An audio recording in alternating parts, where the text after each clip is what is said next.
Live दिख रहा है। बीच में कोई फोन आया ना, वो रुक जाएगा तो बोल दीजिएगा resume. Tap to invite. Resume, अगर अगर बीच में वो रुक जाए ना, हाँ। तो रिज्यूम करके आएगा, रिज्यूम पे क्लिक कर दीजिएगा। अच्छा, कोई कुछ आए जो। अगर फोन आए तो ऐसे बाद में तो ऐसे रिज्यूम आएगा, तो फिनिश पे मत क्लिक कीजिएगा, रिज्यूम पे कीजिएगा। अच्छा अच्छा, दिख रहे हैं क्या मंजुला जी? हाँ। हाँ नमस्कार आनंद। जी, नमस्कार। अब इस पे आपको अगर कमेंट करना होगा तो मैं देख लूँ कमेंट कैसे करते हैं। नहीं, आप सिर्फ कमेंट पढ़ पाएंगे, आप हाँ, कमेंट पर हाँ। कर नहीं पाएंगे। नहीं नहीं। हाँ, तो फिर बोलते हाँ हाँ, जाएंगे जो। बोलते जाएंगे, देखिए आते जा रहे हैं। हाँ हाँ हाँ। अब आप लाइव है, पूछ लीजिए जी, आवाज़ आ रही है क्या? आवाज़ आ रही है मेरी? मंजुला जी, आवाज़ आ रही है तो थोड़ा सा संकेत दे दें। 8 बजे फिर अपन प्रारंभ कर देंगे। लिख देंगे वो जवाब में से वही कर सकती है ना, हाँ। टेक्स्ट कर पाएंगे मैम व्हाट्सएप पे। आपकी छवि और आवाज़ सब कुछ स्पष्ट है। चलिए ठीक है, बढ़िया। ठीक है, आपको ये कमेंट पापा ये ऊपर करते जाएंगे ना, तो हाँ ये हाँ, कमेंट ऊपर नीचे आपको दिखते जाएंगे। ठीक है ठीक है ठीक ठीक। और भी कुछ हो तो फिर मुझे हाँ, बता। बुला दूंगा जो है ना, ठीक है। ठीक। ओके।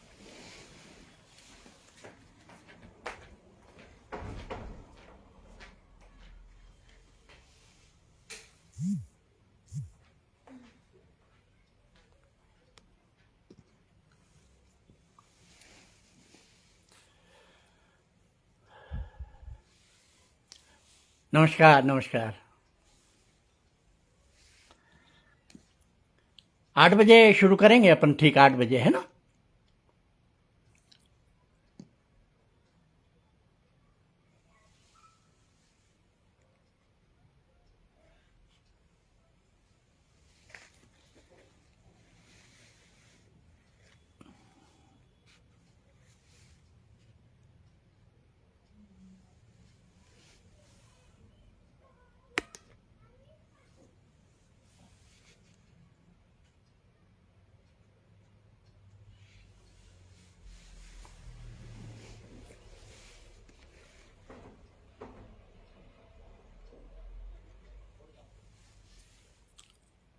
जी नमस्कार, प्रमोद मिश्र निर्मल जी, स्वागत है आपका।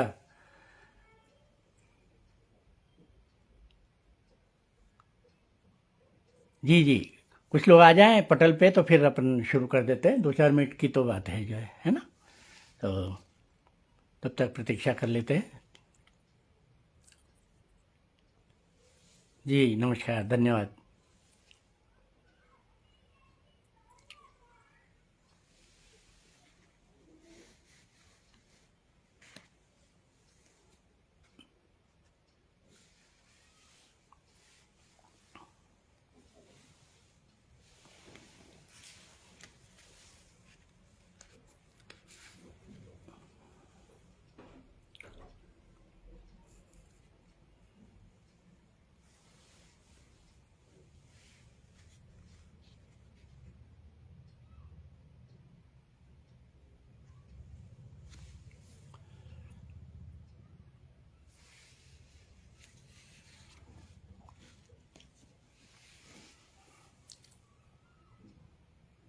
डॉक्टर मोहन सिंह कुशवाहा जी, अरे वाह, नमस्कार सर, स्वागत है आपका।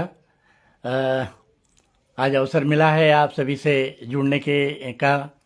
कुछ साहित्यिक लघु कथाओं के साथ में अ, कोशिश करता हूँ कि जो भी कुछ पढ़ूँ आप लोग उससे सहमत हों, और कहीं ना कहीं जो है, यदि कहीं किसी प्रकार की कोई कमियां हों तो उन पर भी प्रकाश डालते जाएं अपने कमेंट्स के माध्यम से, तो मेरा मार्गदर्शन भी होगा।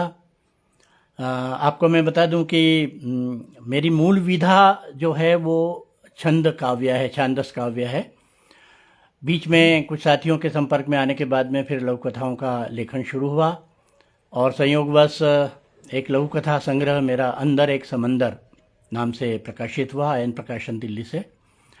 कुछ रचनाएं उसमें से, और कुछ रचनाएं जो ताजी रचनाएं हैं उनके माध्यम से आप लोगों से आज जुड़ने का अवसर मिल रहा है। और ये जुड़ने का की जो डोर है आपसे और मेरे बीच की, वो आदरणीय मंजुला श्रीवास्तव जी हैं। आपका प्रेम है, आपका स्नेह है, आपकी साहित्यिक जो अभिरुचियां हैं, इनके माध्यम से लगातार कुछ न कुछ विभिन्न विधाओं पर काम कर रही हैं और नए नए व्यक्तियों से जुड़ने का अवसर मिल रहा है हमें इस पथगामिनी मंच के माध्यम से। ये बहुत ही सुखद बात है और चूँकि स्थितियाँ ऐसी है जैसे अब हमारे जैसे व्यक्ति हैं अवस्था की जिस जगह पर खड़े हैं वहाँ से आना जाना या जो है बाहर की गतिविधियाँ कार्यक्रम अटेंड करना ये तो थोड़ा सा दुभर हो जाता है हमारे लिए। तो ऐसे अवसरों पर ये ऑनलाइन गोष्ठियाँ जो हो रही है ये कम से कम जो है हमें जीवित बनाए हुए है, हमारी जीवंतता और हमारे लिए संजीवनी का काम दे रही है। तो मित्रों 8 बजने वाले हैं, अशोक सिंह जी भी पधारे हैं, स्वागत है आपका। नमस्कार करता हूं मैं। सुरेश कुशवाहा तन्मय, प्रमोद मिश्र जी हैं, डॉक्टर मोहन सिंह कुशवाहा जी हैं, मंजुला जी तो हैं ही पटल पर जो है। और मैं कितनी प्रशंसा करूं इनकी जो है साहित्य के प्रति जो रुचि है और जिस प्रकार से, जिस लगन से और जिस निरंतरता से ये हम सबको जोड़ रही हैं। विभिन्न कहानियाँ हैं, कविताएं हैं और अलावा अन्य विधाएं साहित्यिक और कला की।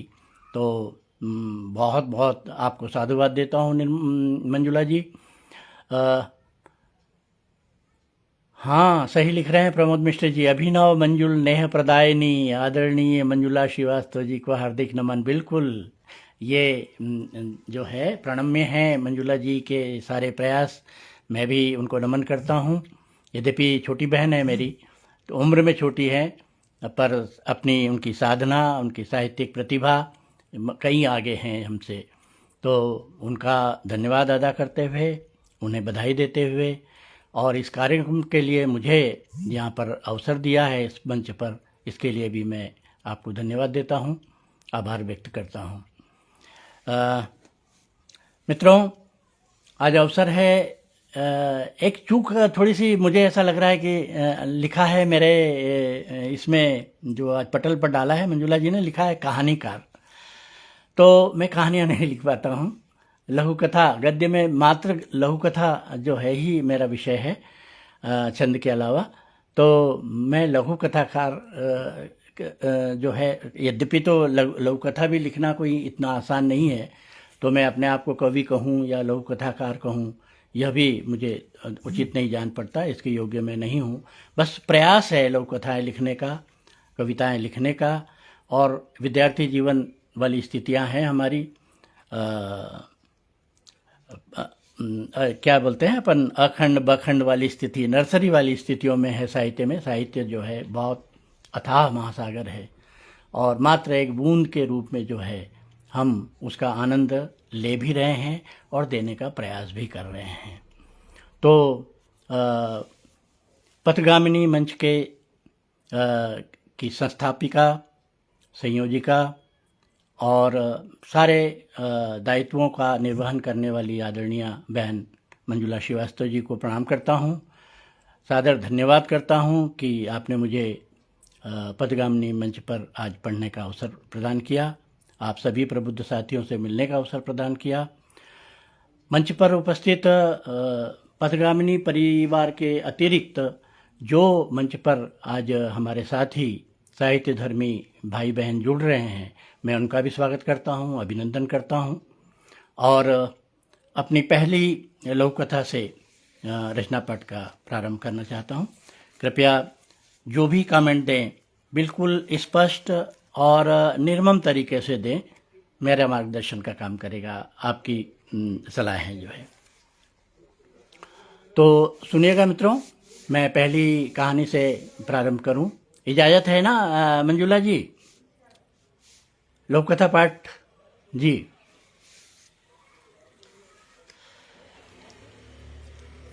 एक लघु कथा, तीसरा मित्र। होता क्या है साथियों कि जब हम एक ही क्षेत्र में परस्पर, यदि हम मित्र हैं, मित्रवत हैं, कोई हमारा साथी है और एक ही जगह से हमने यात्रा प्रारंभ की है और उस पर यात्रा पर आगे बढ़ते जा रहे हैं, तो एक स्थिति आती है कहीं न कहीं, थोड़ा सा ऊंच नीच होती है, 19-20 जब होने लगता है तो प्रतिस्पर्धा की भावना परस्पर होने लगती है। इसी बात को मैंने इंगित करते हुए ये कथा लिखी है, लोक कथा लिखी है। शीर्षक है तीसरा मित्र। पंकज यादव जी भी आ गए। नमस्कार आदरणीय, आपका स्वागत है, अभिनंदन है। तो पहली लघु कथा तीसरा मित्र। एक सांस्कृतिक आयोजन में बहुत लंबे अंतराल के बाद हमारी तिकड़ी के एक पुराने मित्र से भेंट हुई। प्रसन्न मन से ढेर सारी बातों के साथ पुरानी यादें ताजा की। उसने बताया कि विभागीय प्रशिक्षण हेतु 1 माह के लिए वह यहाँ आया है। बातों के बीच में अचानक उसने मुझसे पूछा, अरे भाई, अपने तीसरे मित्र दिनेश के क्या हाल हैं? आप दोनों तो इसी शहर में रहते हो। वैसे 2 दिन पहले उससे भी अनायास एक संक्षिप्त भेंट हुई थी। तुम्हारे बारे में बता रहा था कि क्या बता रहा था वह? शेर की नकली खाल ओढ़े शियार। ये दोस्त हैं ये तीनों। क्या बता रहा था वह? शेर की नकली खाल ओढ़े शियार। मेरी बुराई ही कर रहा होगा और क्या। सच बताऊं यार, वह आदमी कहीं से भी ठीक नहीं है। वो तो हम लोग हैं जो जैसे तैसे उससे दोस्ती निभाते चले आ रहे हैं, वरना तो वह किसी भी लायक नहीं है। दिनेश का नाम सुनते ही पता नहीं क्यों एकदम से मैं आवेश में आ गया था। दरअसल हम दोनों साहित्य की एक ही विधा में कलम चला रहे थे और वह मुझसे प्रतिद्वंदिता के कारण अनजाने ही मेरी ईर्ष्या का कारण बन गया था। मित्र ने मुझे बीच में ही टोकते हुए कहा, यार, तुम जिसकी इतनी बुराई कर रहे हो, वह परसों जब मुझसे मिला था तो लगभग पूरे समय वह तुम्हारी प्रशंसा के गुणगान करता रहा।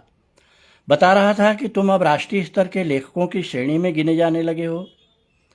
यह भी कि साहित्य के क्षेत्र में उसने तुमसे बहुत कुछ सीखा है। इस मायने में तुम उसके गुरु जैसे हो।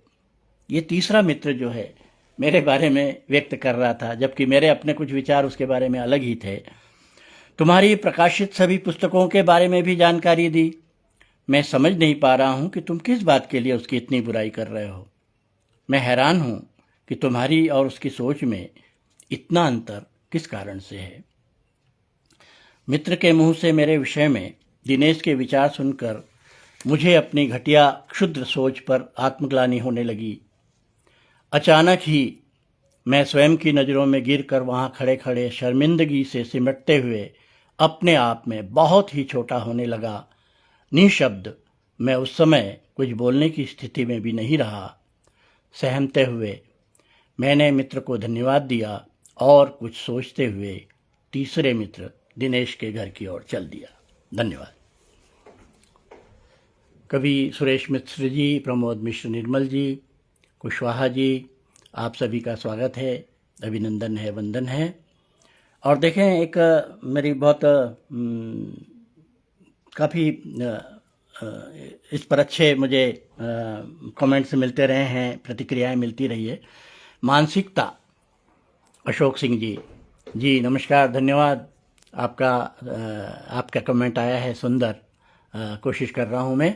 आपका स्वागत है, वंदन है, अभिनंदन है। पटल पर एक दिवाली पर, बल्कि हर त्यौहार पर सामान्यतः होता है कि हम खरीदारी करते हैं और जो बड़े बड़े स्टॉल होते हैं, शोरूम्स होते हैं, और वहाँ तो अपनी गरिमा का ध्यान रखते हुए, या यूँ कहें कि अपनी शान बघारते हुए, और सारी चीज़ें बिना कुछ ना नुकुर के खरीद लेते हैं, पर किसी छोटी जगह पर पहुँचते हैं। इसी बात को इंगित करते हुए मेरी ये लोक कथा है, मानसिकता। सुनिएगा। दिवाली के 2 दिन पहले खरीदारी के लिए वह शॉपिंग सेंटर में पहुंचा। सबसे पहले उसने पटाखा बाजार में एक परिचित की दुकान से चौगुनी कीमत पर 1000 रुपये के पटाखे खरीदे। फिर मिठाई की सबसे बड़ी दुकान पर जाकर डिब्बे सहित तोली गई 1000 रुपये की मिठाई झोले में डाली। इसके बाद पूजा प्रसाद के लिए लाई बताशे, फल फूल और रंगोली आदि खरीदकर शरीर में आई थकान मिटाने के लिए पास के कॉफ़ी हाउस में चला गया।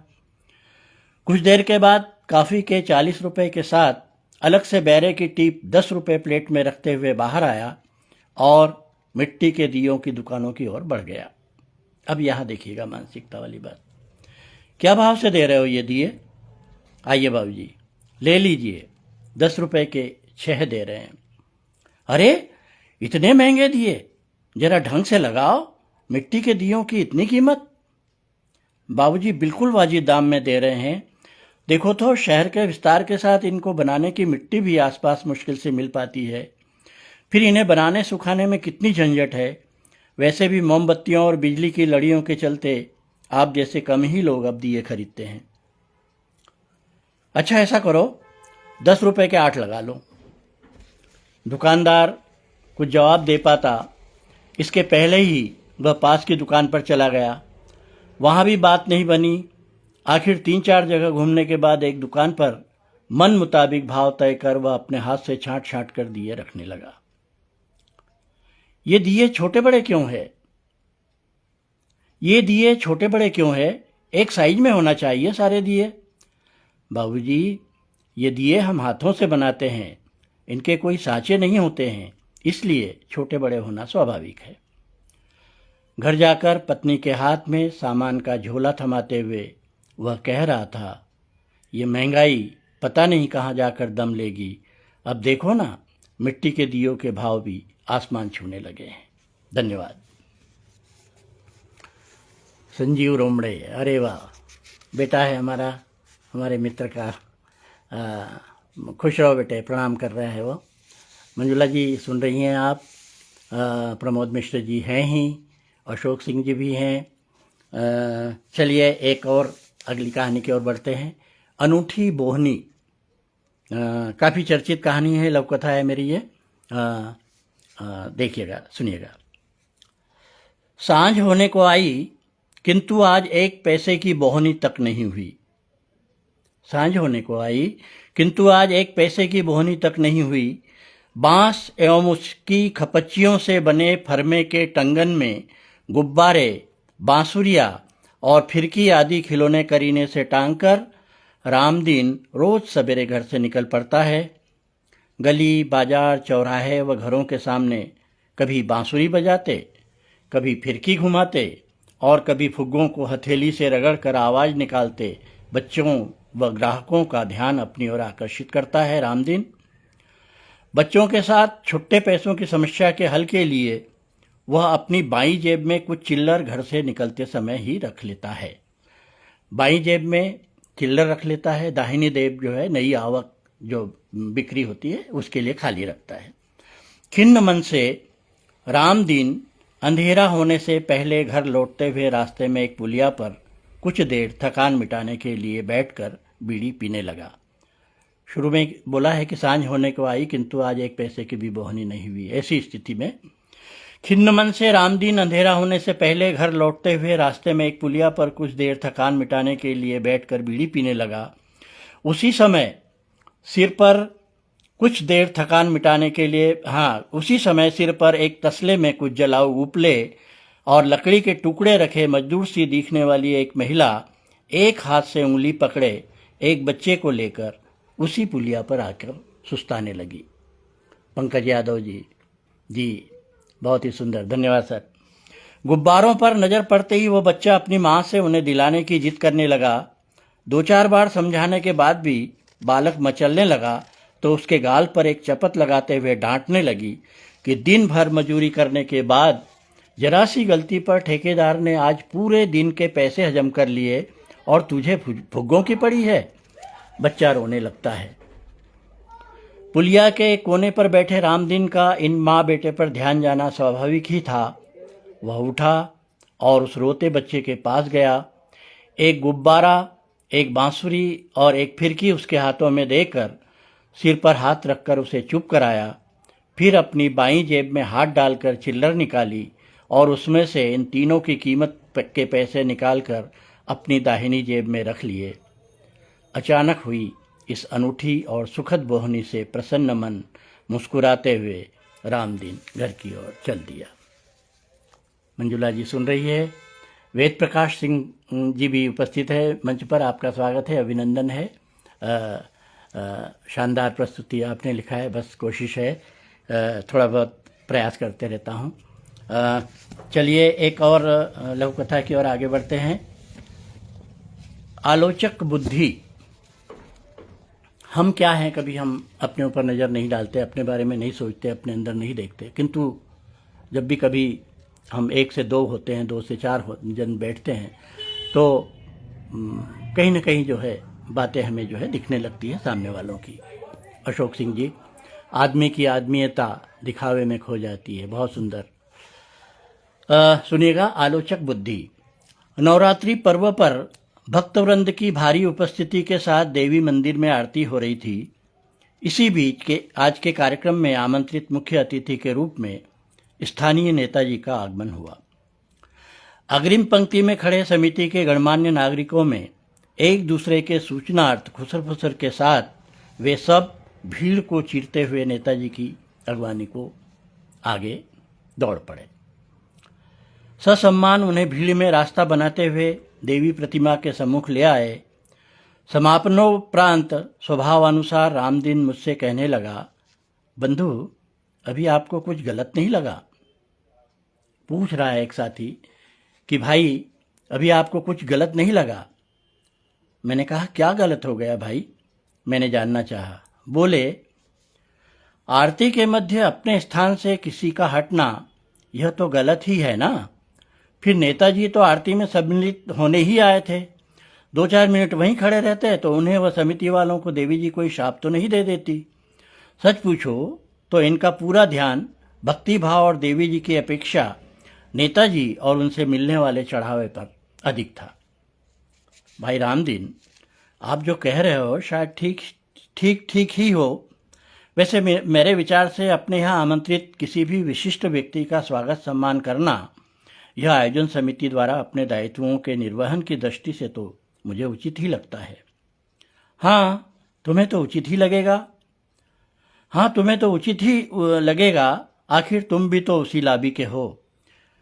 ठीक है बंधु, पर यह तो बताओ कि उस समय देवी माँ की आरती के बीच आपका ध्यान कहाँ था? इस अनपेक्षित प्रश्न पर वह आलोचक रामदीन मौन था। धन्यवाद। छोटी छोटी कहानियाँ हैं, लघु कथाएँ हैं। कहीं ना कहीं इसमें कुछ बड़े संदेश मिल सकते हैं हम लोगों को, खोजें तो। अशोक सिंह जी लिख रहे हैं, आदमी की आदमियत दिखावे में खो जाती है। मंजुला जी, पटल पर सभी उपस्थित आदरणीय समृद्ध मनुष्यों का स्वागत है। धन्यवाद। एक लघु कथा, रात का चौकीदार। आपको की जानकारी के लिए मैं बता दूं कि ये लघु कथा मेरी महाराष्ट्र के शासकीय शालाओं में 9वीं क्लास में 2017 से ये रात का चौकीदार लघु कथा चल रही है। तो सुनिएगा। दिसंबर जनवरी की कपकपाती ठंड हो, झमाझम बरसती वर्षा या उमस भरी रातें, हर मौसम में रात 12 बजे के बाद चौकीदार नाम का यह निरीह प्राणी सड़क पर लाठी ठोकते, सीटी बजाते, हमें सचेत करते हुए कॉलोनी में रात भर चक्कर लगाते रोज सुनाई पड़ता है। हर महीने की तरह 1 तारीख को हल्के से गेट बजाकर खड़ा हो जाता है, साहब जी पैसे। कितने पैसे, वह पूछता है उससे। अशोक सिंह जी, धन्यवाद। कितने पैसे, वह पूछता है। साहब जी 1 रुपये के हिसाब से महीने के 30 रुपये, आपको तो मालूम ही है। अच्छा एक बात बताओ बहादुर, कितने घरों से पैसे मिल जाते हैं तुम्हें महीने में? साहब जी ये पक्का नहीं है, कभी 60 घर से, कभी 50 से, तीज त्योहार पर बाकी घरों से भी कभी कुछ मिल जाता है।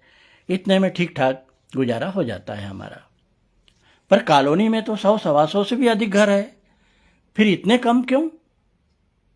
साहब जी कुछ लोग पैसे नहीं देते हैं, कहते हैं हमें ज़रूरत नहीं है तुम्हारी।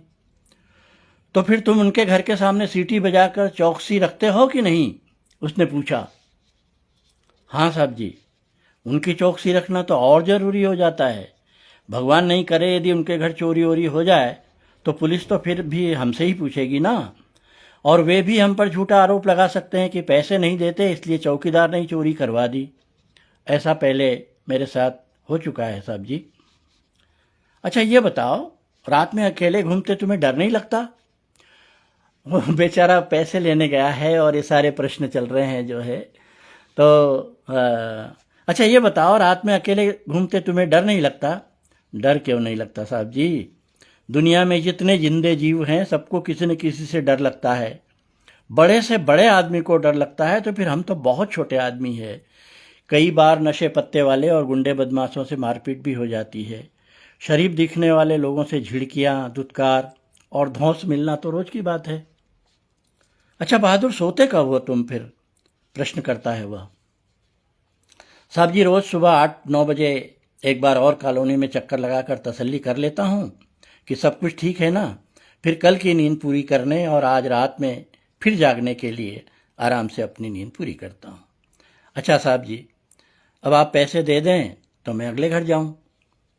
अरे भाई, अभी तुमने ही कहा कि जो पैसे नहीं देते उनका ध्यान तुम्हें ज़्यादा रखना पड़ता है, तो आपसे मेरे घर की चौकसी भी तुम्हें बिना पैसे के ही करना पड़ेगा। जैसी आपकी इच्छा साहब जी। और चौकीदार अगले घर की ओर बढ़ गया। धन्यवाद।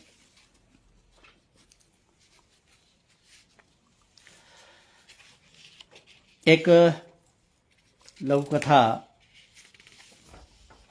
जो अक्सर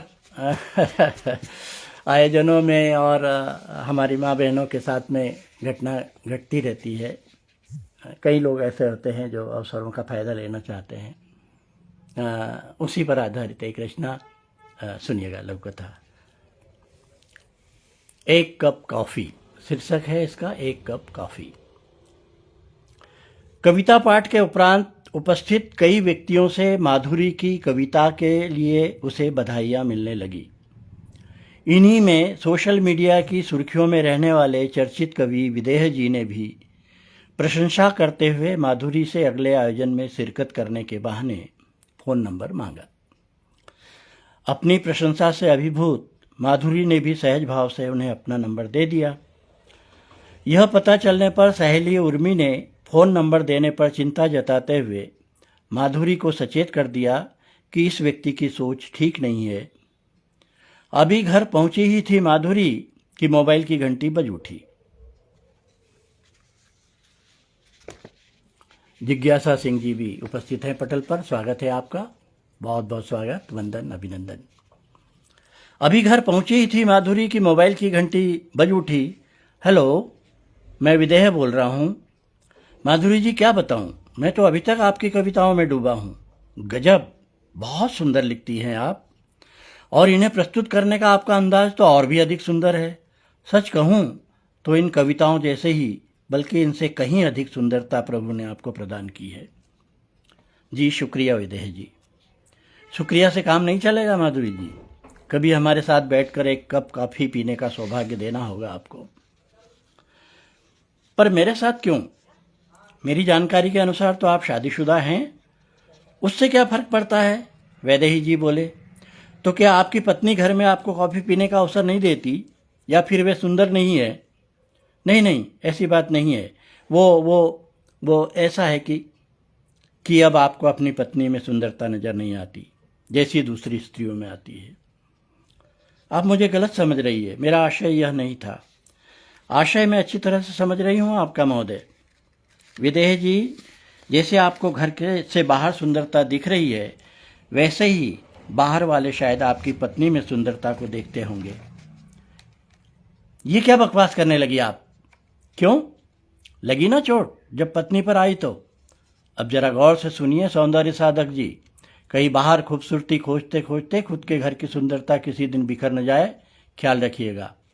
और बंद करिए फ़ोन, अगले आयोजन के लिए मुझे आज की सुंदरता पर कविता लिखनी है। धन्यवाद। जिज्ञासा सिंह, अभिवादन। मंजुला जी बराबर जो है सुन रही हैं और लगातार अपनी प्रतिक्रिया भी जाहिर कर रही हैं। एक और लघु कथा की ओर बढ़ते हैं। देखिए, एक प्रवृत्ति होती है खास करके हमारी माता बहनों में। मैं गांव से भी जुड़ा हुआ हूं, बल्कि गांव में ही जन्मा हूं मैं, और वहां पर एक चूड़ी वाला आता था हमारे बचपन में। बचपन की स्मृतियां हैं उसमें, है ना। तो वहीं से मैंने ये रचना उठाई है। बोलते हैं सुहाग की चूड़ी। एक मिनट,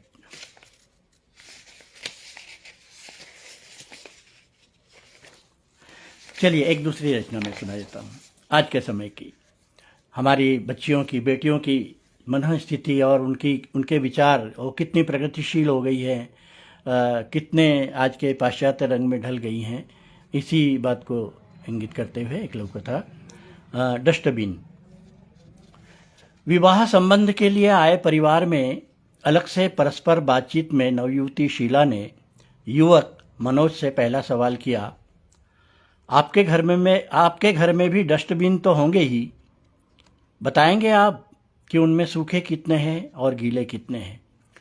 शादी की बातचीत चल रही है, परस्पर बातचीत हो रही है और यहाँ पर लड़की प्रश्न कर रही है कि आपके घर में भी डस्टबिन तो होंगे ही, बताएंगे आप कि उनमें सूखे कितने हैं और गीले कितने हैं। समझा नहीं मैं शीला जी, डस्टबिन से आपका क्या तात्पर्य है? तात्पर्य यह है मनोज जी कि आपके परिवार में कितने बुजुर्ग हैं, इनमें सूखे से आशय जो कोई काम धाम करने की हालत में नहीं है पर अपनी सार संभाल खुद करने में सक्षम है, और गीले डस्टबिन से मेरा मतलब अशक्त स्थिति में बिस्तर पर पड़े परावलंबी व्यक्ति से है। तुम्हारा मतलब बुजुर्ग डस्टबिन होते हैं? हाँ, सही समझे, यही तो मैं कह रही हूँ। ओहो, कितनी एडवांस है आप शीला जी। आपके इन सुंदर नवाधुनिक विचारों ने तो मेरे ज्ञान चक्षु ही खोल दिए। अब मैं आपके ही शब्दों में बताना चाहता हूँ यह कि हाँ, है मेरे घर में सूखे और गीले दोनों तरह के डस्टबिन, जो हमारी गलतियों, भूलों, कमियों व अनचाहे दूषित तत्वों को अपने में समेटते सोखते हुए अपने आशीष भावों से सदैव हमारे स्वास्थ्य, सुख एवं समृद्धि की कामना करते रहते हैं। ये वही डस्टबिन है जिनकी वजह से मेरा घर परिवार व आसपास का संसार शुरू से स्वच्छ और सुंदर बना हुआ है। शीला जी, मेरी राय मानो तो आप इन गीले सूखे पचड़ों में पड़ने के बजाय कोई नितांत डस्टबिन रहित घर वर अपने लिए ढूंढ ले, शायद सभी मनचाहे सुख प्राप्त हो जाए। हाँ, एक समस्या तब खड़ी हो सकती है, वो है घर के कूड़े कचरे की। पर चिंता न करें, समय के साथ आखिर एक दिन आपको भी तो डस्टबिन में तब्दील होना ही है। तभी इस समस्या के निदान के साथ साफ सफाई के बारे में भी सोच लेना। अच्छा शीला जी, चलता हूँ, बाय।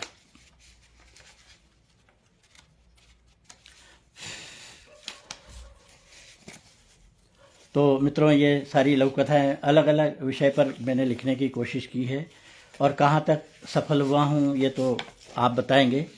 बस प्रयास चलता रहता है कुछ लिखने का। देखिएगा एक रचना, छोटू का दर्द। ये भी मेरी बहुचर्चित लघु कथा है। जिज्ञासा सिंह जी बराबर सुन रहे हैं, बुजुर्गों पर गंभीर और चिंतनपूर्ण लघु कथा। बहुत बहुत धन्यवाद। अशोक सिंह जी भी उपस्थित है पटल पर, बहुत बहुत नमस्कार आपको। एक और लघु कथा जो ये भी बहुत मित्रों में चर्चित लघु कथा है, छोटू का दर्द।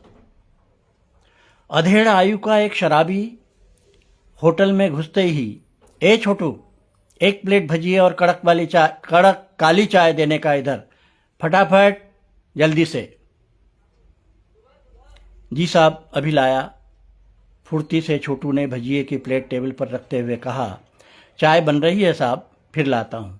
यहाँ एक प्रश्न किया था मेरे मित्र ने कि पीने वाले लोग चाय नहीं पीते उसके बाद, तो मैंने उन्हें बोला कि थोड़ा सा ध्यान से पढ़ें। मैंने चाय नहीं लिखा है, काली चाय लिखा है।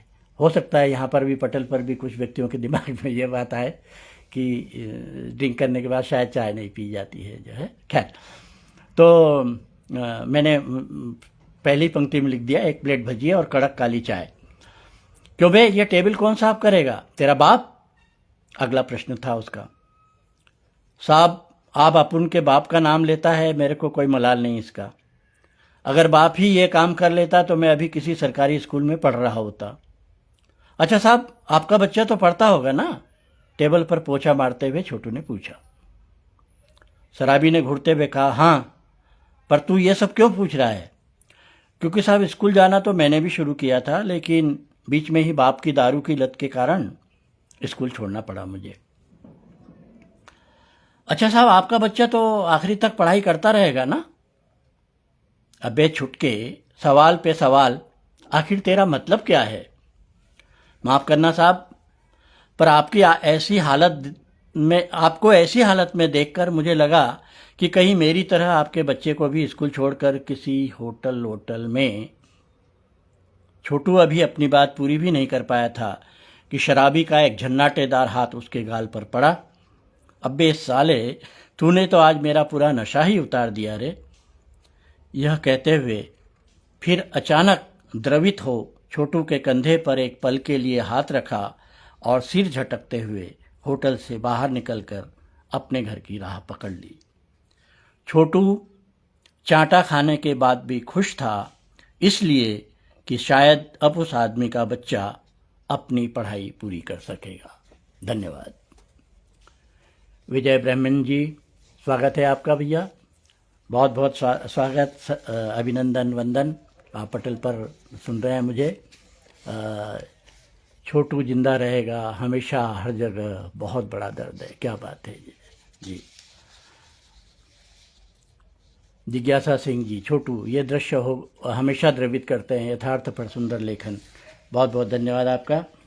और देखिएगा एक और रचना में सुहाग की चूड़ी, जो मैं बोल रहा था ना, हमारी बहनों की एक आदत होती है, जब चूड़ी पहनते हैं तो पूरी चूड़ी भाव-ताव करके पहनने के बाद में फिर एक चूड़ी और रह जाती है, जिसको सुहाग की चूड़ी बोला जाता है। फिर बोलते हैं भैया सुहाग की चूड़ी तो पहना ही नहीं आपने जो है। तो वहीं से मैंने ये कथा उठाई है और सुनिएगा जो है, सुहाग की चूड़ी। हमेशा की तरह आज भी गुलशेर अहमद चूड़ियाँ लेकर फेरी पर निकला था। पिछले 15-20 वर्षों से हफ्ते 10 दिनों के अंतर से आसपास के सभी गांवों में उसके चक्कर लगते रहते हैं। हर एक गांव में उसने कुछ ठिये बना रखे हैं, जहां से चूड़ी बेचने की उसकी अटपटी कलात्मक आवाज़ सुन मोहल्ले की सभी महिलाएं एक जगह जुट जाती हैं। बेटी बहू से लेकर बड़ी बूढ़ी तक गुलशेर मियाँ को सभी गुलशेर भाई के नाम से संबोधित करती है। प्रायः अब एक स्वभाव वाली बात की है बीच में मैंने कि प्रायः होटल से खाना खाने के बाद मुफ्त की मुट्ठी भर सौंफ, मिश्री व 2-4 दांत खुरचनी तथा किलो पाव किलो सब्जी की खरीदी के बाद मुफ्त की मिर्ची धनिया लेने की परिपाटी जैसे ही यहाँ भी भाव ताव की झिकझिक के साथ निर्धारित चूड़ियाँ पहनने के बाद सुहाग के नाम पर फोकट की एक चूड़ी की मांग इन महिलाओं की सदा बनी रहती है। आज गुलशेर मियाँ के द्वारा किसी को भी सुहाग की अतिरिक्त चूड़ी नहीं मिलने से नाराज वे सब शिकायत करने लगी। क्या गुलशेर भाई, हमेशा तो आप एक चूड़ी अपनी ओर से देते हो, फिर आज क्यों नहीं? मेरी बहनों, बूढ़ा हो रहा हूँ, अब पहले जैसी भागदौड़ नहीं हो पाती मुझसे। यूं ही एक एक कर दिन भर में 100-150 चूड़ियाँ ऐसे ही निकल जाती है। ऊपर से कांपते हाथों से ज़्यादा टूट फूट हो जाती है सो अलग। फिर आप बहन बेटियों से ज़्यादा मुनाफा भी तो नहीं लेता हूँ। अब आप ही बताएं, ऐसे में मेरी गृहस्थी कैसे चलेगी? पर भैया सुहाग की एक चूड़ी तो सब जगह देते हैं। सच बात तो यह है मेरी बहन, वो सुहाग की नहीं भीख की चूड़ी होती है। भीख की चूड़ी? ये क्या कह रहे हो गुलशेर भाई आप? अच्छा ये बताओ मुझे, क्या आपके सुहाग की कोई कीमत नहीं है जो उनके नाम से मुफ्त की एक चूड़ी की मांग करते रहते हैं आप सब? फिर ये जो चूड़ियाँ पहनी है आपने, क्या ये आपके सुहाग की चूड़ियाँ नहीं है? मुफ्त की एक चूड़ी के बिना क्या आप सुहागी नहीं समझी जाएंगी? और मांग कर फोकट में बेमन से मिली चूड़ी या कोई भी चीज भीख ही तो कही जाएगी ना? कुछ सोचते, एक दूसरे की ओर देखते हुए परस्पर मौन संकेतों के साथ सभी महिलाएं चूड़ियों के पैसे गुलशेर मियाँ को देते हुए बोली, गुलशेर भाई, आज आपने वर्षों से की जा रही हमारी भूल का हमें एहसास कराया। अब आगे से चूड़ी तो क्या, अन्य सौदों में भी अलग से कुछ अतिरिक्त की मांग हम नहीं करेंगे। प्रसन्न मन गुलशेर अहमद चूड़ियाँ समेटते हुए अगले ठिये की ओर बढ़ गया। धन्यवाद।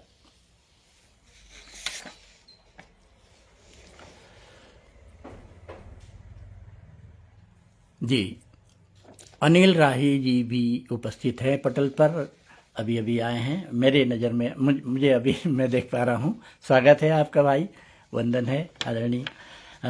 सुनिएगा एक और लघु कथा, दाखिला। आजकल अंग्रेजी मीडियम का चलन जो है जिस तरीके से बढ़ रहा है और वहाँ की स्थितियाँ क्या होती है, किस प्रकार की जो है वो सारी कंडीशंस रहती है हम लोगों के साथ में, वहीं से मैंने एक लघु कथा उठाई है, सुनिएगा। दाखिला शीर्षक से। बेटे बहू अपने 3 वर्षीय पुत्र के उज्जवल भविष्य के लिए किसी बड़े अंग्रेजी स्कूल में दाखिले के सुनहरे स्वप्न सजाए काफ़ी आशान्वित एवं उमंगित थे। एक जाने माने अंतर्देशीय गैर सरकारी स्कूल में प्ले नर्सरी के लिए प्रवेश आवेदन फार्म, जिसका लागत मूल्य 2 रुपये से अधिक नहीं होगा, उसके 1600 रुपये देकर 4 घंटे कतार में लग फार्म हासिल किया। एक निश्चित दिन बच्चे को साथ लेकर उन्हें साक्षात्कार के लिए बुलाया गया। नाम पते की औपचारिकताओं के बाद महत्वपूर्ण मूल बातें जो मिश्रित भाषा अंग्रेजी व हिंदी में पूछी गई या कहें कबुलवाई गई, वे संक्षेप में इस प्रकार थी।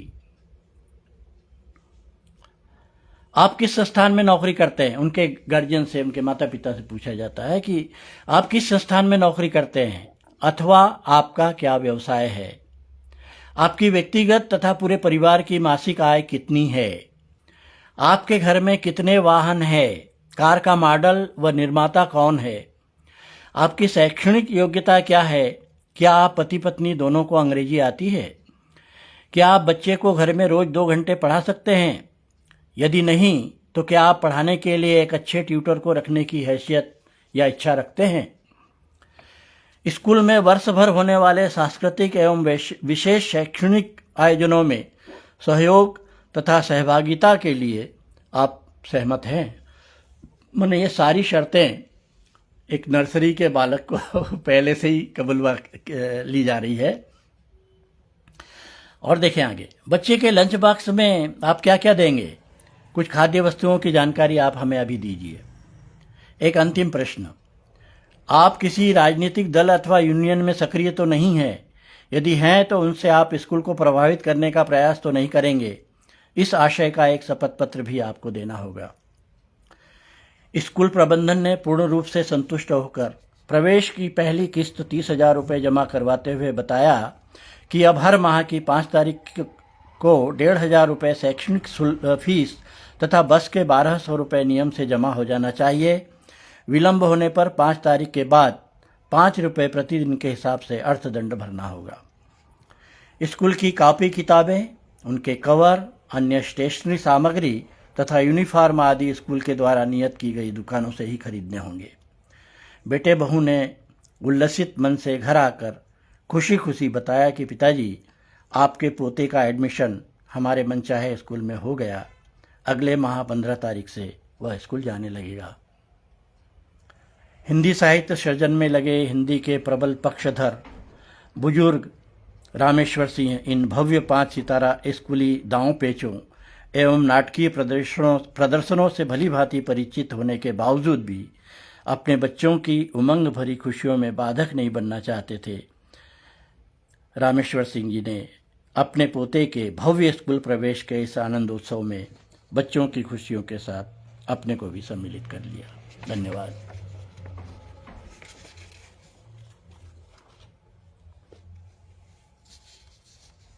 अर्चना नायडू जी, अरे वाह, आपको प्रणाम करता हूं बहन, स्वागत है आपका, अभिनंदन है अर्चना जी।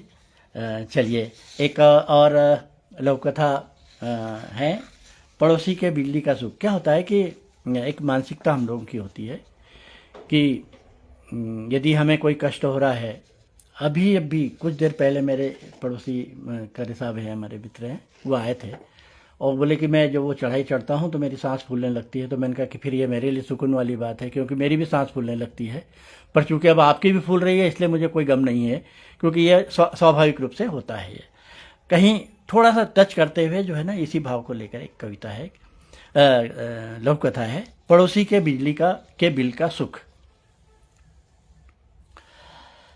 ऑफिस से घर लौटे पति रामदीन के साथ शाम की चाय पर पत्नी ने सेंटर टेबल पर रखा बिजली का बिल हाथ में लेते हुए पूछा, आपने इस माह का बिजली का ये बिल देखा क्या? नहीं। कितना आया है? रामदीन ने उत्सुक हो जानना चाहा। लीजिए, आप ही देख लीजिए, पत्नी ने बिल थमाते हुए कहा। 8,000 रुपये। एकदम से चौंकते हुए, 8,000? इसीलिए मैं तुम्हें टोकता रहता हूं कि कंटिन्यू एसी मत चलाया करो, पर तुम हो कि। अचानक बात काटते हुए पत्नी बोलती कि अब 2-2 एसी घर में हैं तो इतना बिल तो आएगा ही ना। पत्नी ने बात काटते हुए कहा, क्या मतलब है तुम्हारा? रामदीन ने झुंझलाते हुए पत्नी की ओर देखा। बगल वाली सेंगर भाभी के यहाँ तो एक ही एसी है, फिर भी उनका बिल कितना आया है पता है आपको? 9,500 रुपये। फिर से चौंकते हुए, 9,500? सचमुच में 9,500? ठंडी श्वास भरते हुए, वैसे इस दृष्टि से तो फिर अपना 8,000 का बिल बिल्कुल ही ठीक आया है, बड़े ही संतुष्ट भाव से रामदीन ने कहा। वही तो मैं भी कह रही हूं। पत्नी ने भी पति की बात को सहलाया। पड़ोसी के बड़े बिल के चलते खुद के कम बड़े बिल की चिंता से मुक्त होते हुए खुशी खुशी दोनों पति पत्नी अब चाय की मीठी चुस्कियां लेने लगे। धन्यवाद। ये छोटी छोटी लघु कथाएं जिसमें से हमारी दैनंदिनी जो घटनाएं घटती है दैनिक जीवन में, वहीं से ये रचनाएं उठती है और एक जो है अपने स्वरूप ले लेती है। देखिएगा, एक और रचना सुना रहा हूँ मैं आपको। अगली, वातानुकूलित संवेदना। प्रदीप कुमार भटनागर जी भी उपस्थित हुए हैं पटल पर। आपका स्वागत है, अभिनंदन है, नमन है। आपके सहज प्रतिक्रियाएं और सहज और सीधी सच्ची प्रतिक्रियाएं चाहता हूं लोक कथाओं पर। जो भी आपको जैसा भी लगता है, मुझे आपकी प्रतिक्रियाओं से मार्गदर्शन मिलेगा, आगे के लिए जो है लिखने में और सुविधा होगी। तो सुनिएगा, वातानुकूलित संवेदना। एयरपोर्ट से लौटते हुए रास्ते में सड़क किनारे एक पेड़ के नीचे पत्तों से छनती तीखी धूप छांव में साइकिल रिक्शे पर सोए हुए एक व्यक्ति पर अचानक मेरी नज़र पड़ी। लेखकीय कौतूहलवश गाड़ी रुकवाकर उसके पास पहुंचा। देखा वह खर्राटे भरते हुए गहरी नींद सो रहा था। समस्त सुख संसाधनों के बीच मुझ जैसे अनिद्रा रोग से ग्रस्त सर्व सुविधा भोगी व्यक्ति को जेठ माह की चिलचिलाती गर्मी में इतने इत्मीनान से खुले में नींद में सोए इस रिक्शे वाले की नींद से कुछ ईर्ष्या सी होने लगी।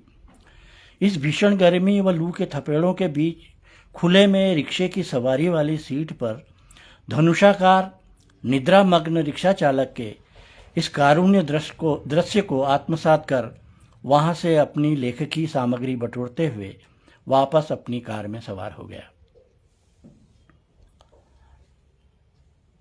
अनायास रिक्शे वाले से मिले इस नए विषय पर एक बढ़िया कहानी बुनने की उधेड़बुन मेरे रचनाधर्मी संवेदनशील मस्तिष्क में उमड़ने घुमड़ने लगी। घर पहुंचते ही सर्वेंट रामदीन को कुछ स्नैक्स और कोल्ड ड्रिंक का आदेश देकर अपने वातानुकूलित कक्ष में अभी अभी मिली कच्ची सामग्री के साथ लैपटॉप पर नई कहानी बुनने में लग गया। गेस्ट को छोड़ने जाने और एयरपोर्ट से यहाँ तक लौटने की भारी थकान के बावजूद बहुत दिनों बाद आज सहज ही राह चलते मिली इस संवेदनशील कहानी को, मार्मिक कहानी को लिखकर पूरी करते हुए मेरे तन मन में एक अलग ही स्फूर्ति व उल्लास है। रिक्शा चालक पर तैयार मेरी सशक्त दैनिक कहानी को पढ़ने के बाद मेरे अंतस पर इतना असर हो रहा है कि अब इस पर कुछ कारुणिक काव्य पंक्तियां भी मन में हिलोरे लेने लगी है। इस पर कविता भी लिखना इसलिए आवश्यक समझ रहा हूं कि हो सकता है यही कविता या कहानी इस अदने से रिक्शे वाले के जरिए मुझे किसी प्रतिष्ठित मुकाम तक पहुंचा दे। धन्यवाद। विनय त्रिवेदी जी उपस्थित हैं, आपका स्वागत है, अभिनंदन है, नमस्कार करता हूं आपको। मंजुला जी लिख रहे हैं, वैसे ही जैसे 2 बच्चे रिजल्ट के बाद बात करते हैं, तुम कितने विषय में पास हो? 3 में, तब तो कोई बात नहीं, मैं तो 4 में पास हो गया हूँ, एक ही में तो फेल हूँ। क्या बात है, बिल्कुल सही है। इस कहानी से बिल्कुल जुड़ी हुई बातें हैं। और सुनिएगा एक लघु कथा, अगली लघु कथा, अभी है 15 मिनट। Laughing club. आपने देखा ना, जब से रामदेव बाबा ने एक वो योग की शुरुआत के साथ में एक प्रक्रिया जो है लाफिंग, हंसने वाली भी बताई है, और अक्सर पार्कों में जो है देखा जाने लगा है कि कुछ लोग इकट्ठे होते हैं और बिना किसी कारण के हंसते हैं, हंसने की कोशिश करते हैं, हंसते नहीं हैं, हंसने की कोशिश करते हैं। वाह वाह। सुनिएगा लाफिंग क्लब। प्रेम शर्मा जी का स्वागत है। अच्छा, प्रेम शर्मा जी मेरे देखने में अभी मेरी नज़र में नहीं है, शायद ऊपर निकल गए होंगे कमेंट्स में। आपका स्वागत है, अभिनंदन है प्रेम शर्मा जी, नमस्कार करता हूँ आपको। लाफिंग क्लब रोज सुबह शाम उद्यान के एक कोने में एकत्रित होते संपन्न से दिखने वाले लोगों के उस जनसमूह को जोरों से हंसते हुए देखकर रामदीन मेरा एक पात्र है। मैं आपको बता दूं, पूरी जो मेरे अंदर एक समंदर लोक कथा संग्रह है, मैंने एक ही पात्र पर, जैसे आचार्य रजनीश का मुल्ला नसरुद्दीन एक पात्र है ना, मेरा पात्र है रामदीन, तो उसी को मैंने माध्यम बना के कुछ अपनी बातें कहने की कोशिश की है। तो रोज सुबह शाम उद्यान के एक कोने में एकत्रित होते संपन्न से दिखने वाले लोगों के उस जनसमूह को जोरों से हंसते हुए देखकर रामदीन माली समझ नहीं पा रहा था कि ये लोग बिना बात एक साथ इतनी शक्ति लगाकर क्यों हंसने का नाटक करते हैं। यह बात रामदीन ने अपने एक पढ़े लिखे सहकर्मी से पूछी तो उत्तर में उसने हंसने के कई फायदे गिना दिए।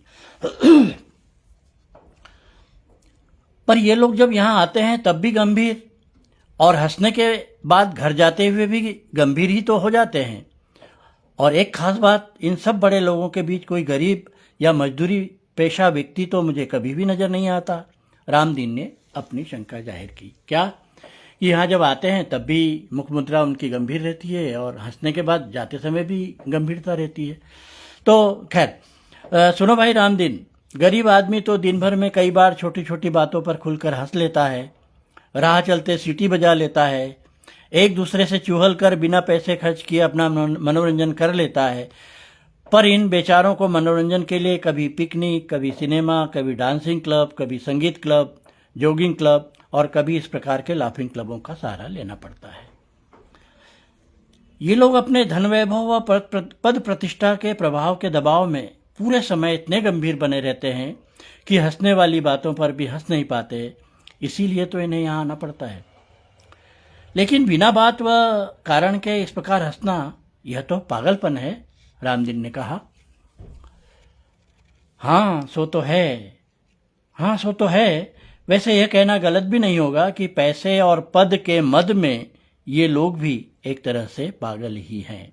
कितनी बढ़िया बात कही कि ये सही बात है कि पैसे और पद के मद में ये लोग भी एक तरह से पागल ही हैं। रामदीन की समझ में कुछ आने लगा था।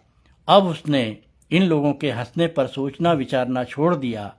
भूल से इनके बारे में कभी कोई विचार आ भी जाता तो हंसते हुए दिमाग से तुरंत निकाल देता। धन्यवाद।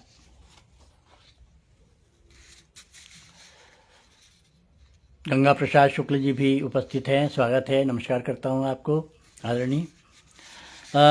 एक और रचना लोक कथा प्रस्तुत करने जा रहा हूं मैं, बासी ताजी सब्जियां।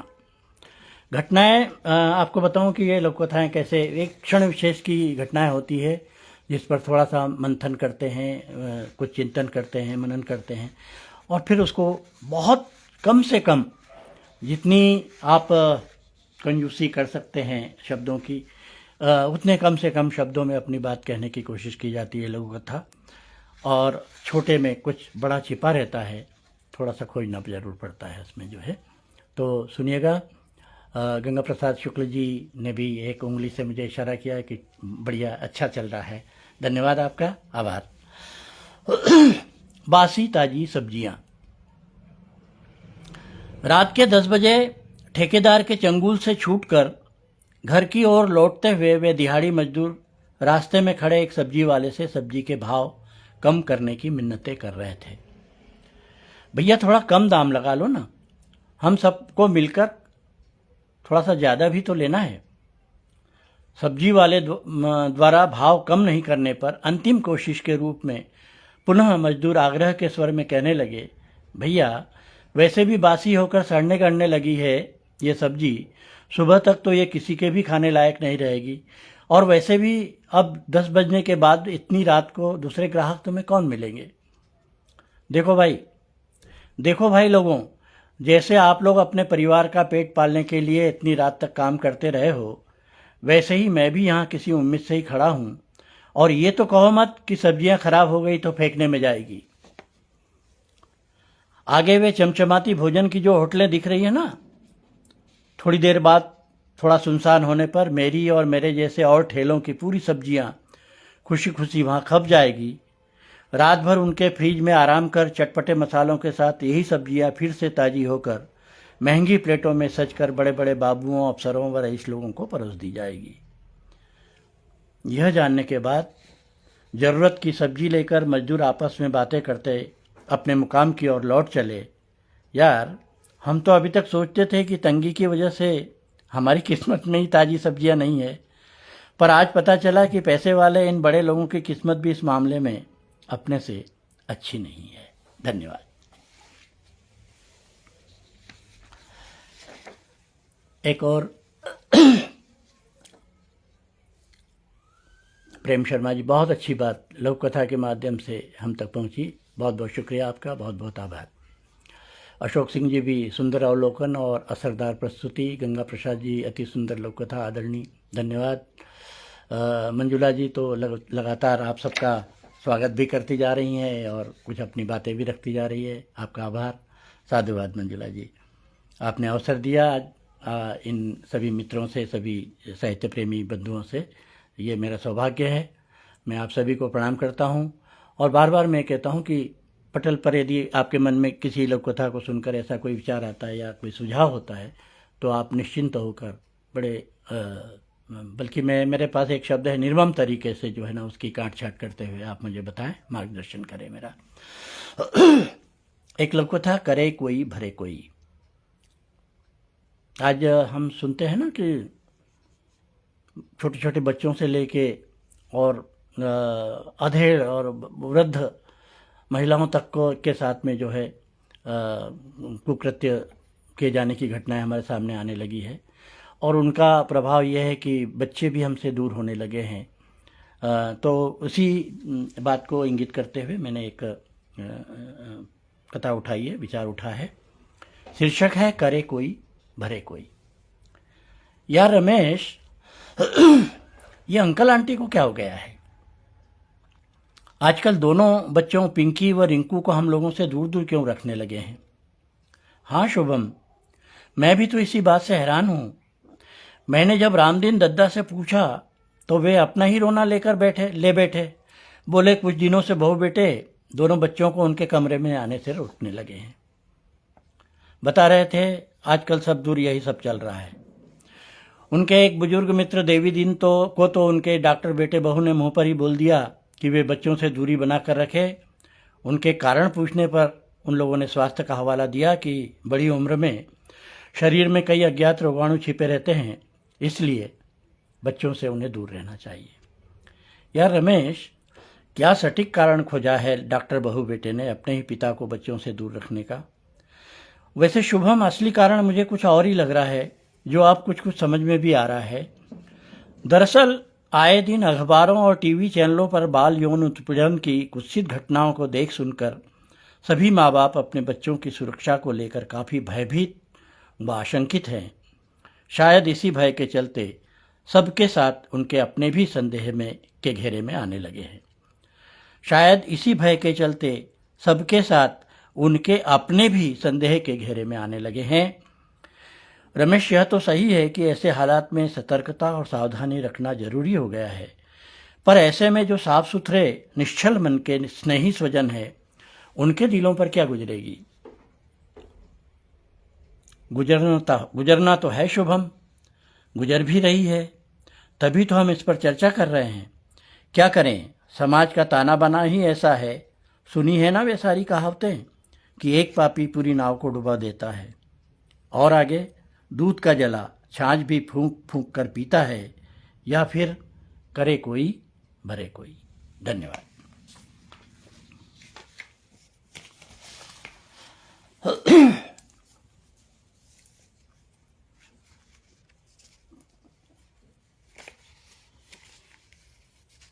एक आजकल गांव में जो गांवपना होना चाहिए, जो ग्रामीण सहजता होना चाहिए, मैं अभी शायद मंजुला जी को पता है खरगोन से लौटा हूँ और वहाँ पर गांव की स्थितियाँ देखी मैंने। खैर, तो गांव शहरों में तब्दील हो रहे हैं, बात वहीं से उठी है। सुनिएगा। प्रेम शर्मा जी, बहुत सुंदर, बहुत बहुत बहुत धन्यवाद आपका, प्रणाम। अशोक सिंह जी भी कह रहे हैं सुंदर, अच्छा लग रहा है मुझे। पर साथ में यदि कुछ और भी मन में हो तो वो भी लिखते रहिएगा। गांव और शहर। सरकते सरकते शहर एक दिन गांव के पास जा पहुंचा। सरकते सरकते शहर एक दिन गांव के पास जा पहुंचा। यह देखकर प्रसन्न मन गांव ने उसका स्वागत करते हुए उसके कुशल क्षेम पूछे। बड़े बोझिल स्वर में शहर ने बताया, क्या बताऊं गांव भाई, जहां मैं रहता हूं वहां दिनों दिन बढ़ती अनियंत्रित भीड़, अनगिनत वाहनों के शोर, विषैले धुएं तथा गंदगी के मारे मेरा दम घुटने लगा है। ऐसे में यदि तुम मेरी मदद कर सको तो मैं खुली हवा में कुछ राहत की सांसें ले सकूं। ये शहर कह रहा है गांव से।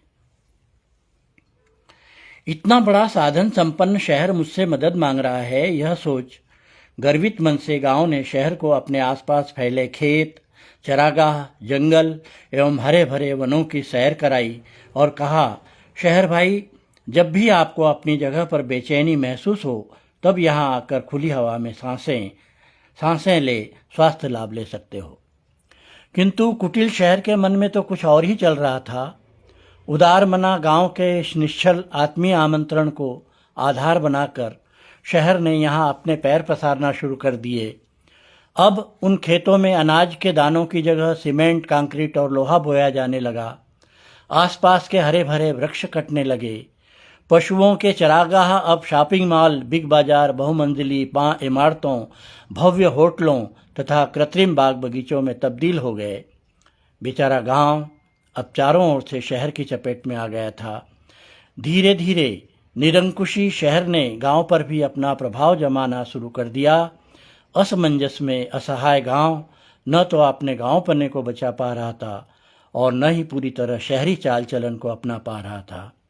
आज शहर अपनी सफलता पर गर्वान्वित हो खुशियां मना रहा है और उसका मददगार गांव दुख के सागर में डूबा मरणासन्न हालत में आखिरी सांसें गिन रहा है। धन्यवाद।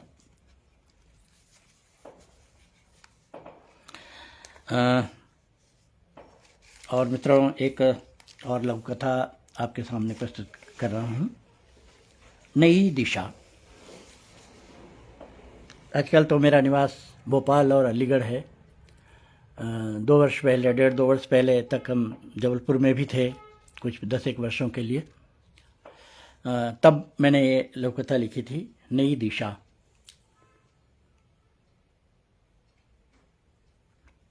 जबलपुर से मुंबई यात्रा के दौरान ट्रेन में सामने की बर्थ पर बैठे 2 सजीले नवयुवक आपस में लगातार फिल्मी नायक नायिकाओं की बातें किए जा रहे थे।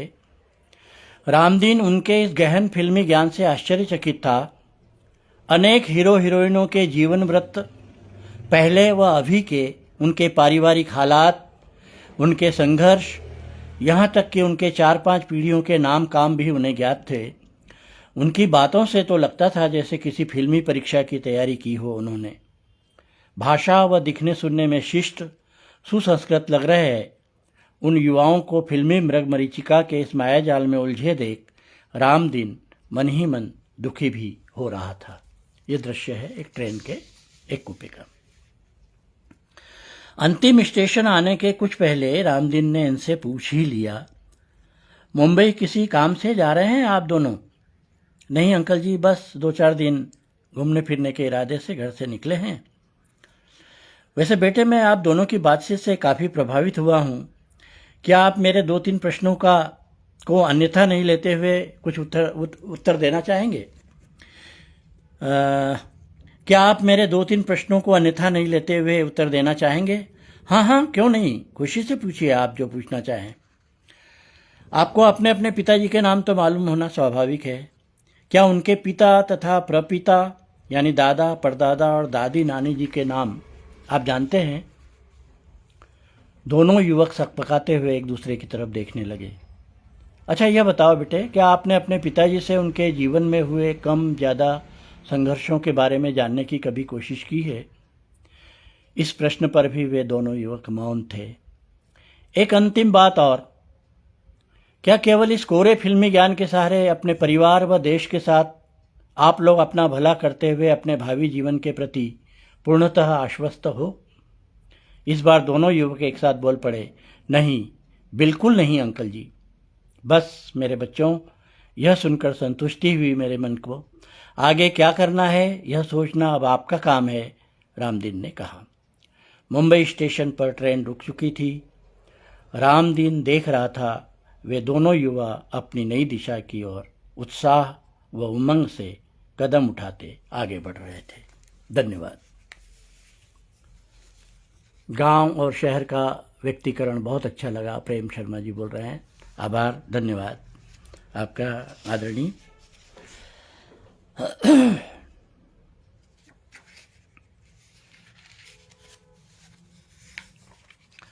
कुछ एक आध रचना और प्रस्तुत कर रहा हूँ। एक बहुत पहले हम 84 कोस की यात्रा पर वृंदावन पहुँचे थे। वृंदावन में हम एक जगह रुके थे, एक आश्रम में। घटना वहीं मैंने सामने देखी, मेरे सामने वो घटना घटित हुई और उस पर मैंने कोशिश की है। अब इसे लघु कथा के रूप में लें या जो भी जैसा भी समझे, पर ठीक है, सुनिएगा। शीर्षक है घाट घाट का पानी। शायद किसी को ये लघु कथा कहीं कचोटे भी, यदि वह इस मानसिकता के नहीं है तो। यद्यपि मैं भी इस मानसिकता का नहीं हूँ, आस्तिक हूँ, आस्थावान हूँ, साधु संतों का, अपने आदर्शों का, सबका सम्मान करता हूँ। दयालु धाम गौशाला आश्रम के महंत स्वामी श्री श्री 108 श्री आश्रम में कुछ भक्तों के बीच हरि चर्चा करते हुए कह रहे थे कि ईश्वर प्राप्ति का सुगम मार्ग है गाय, गंगा और गायत्री की सेवा भक्ति।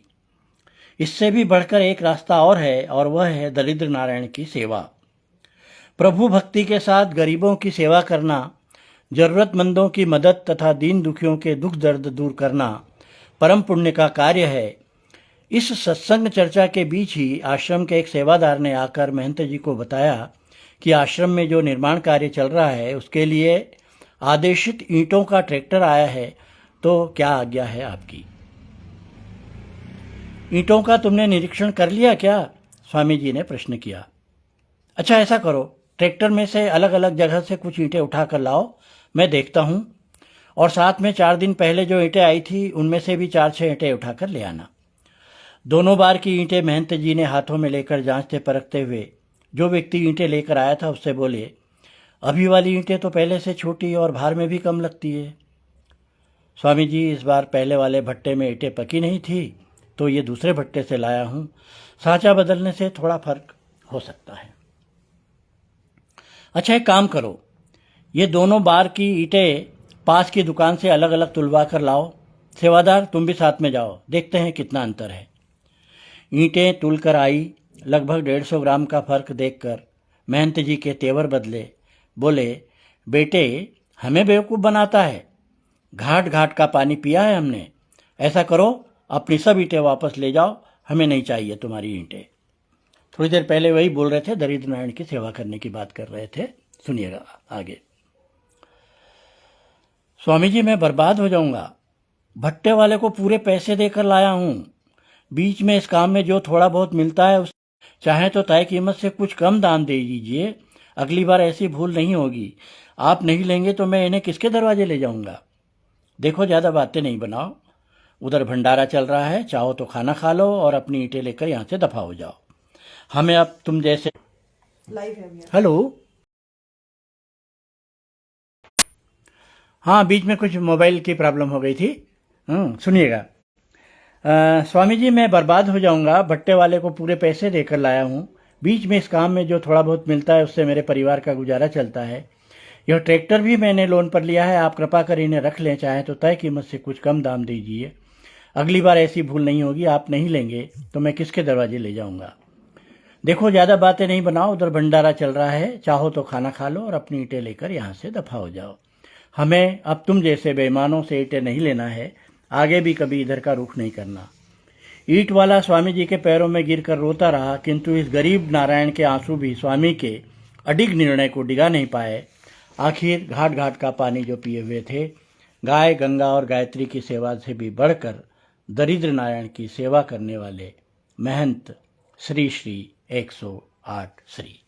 मेरे ख्याल से 8 बज गए हैं और सबसे विदा लेने का समय भी हो गया है। मंजुला जी, क्या आज्ञा है? जैसा आप कहें।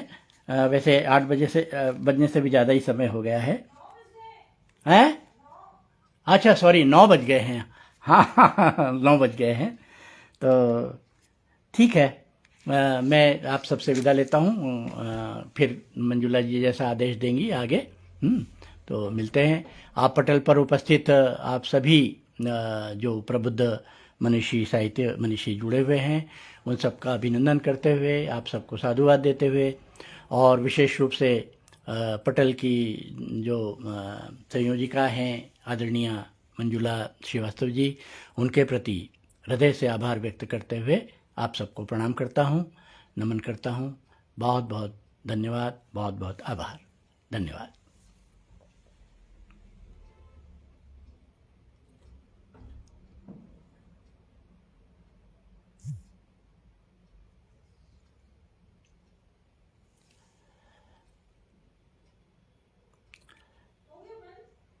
नहीं, बंद तो नहीं हुआ है, चल रहा है। उधर से बोल दिया ना आपने, बंद करने को उन्होंने बोल दिया ना। हाँ एक सेकंड। हाँ मंजुला जी, बस समापन हो रहा है, कर दे रहा हूँ मैं, है ना जी। कर दिया, हार्दिक आभार कर दिया जो है उन्होंने भी। फिनिश दबा दीजिए, नीचे जो फिनिश है।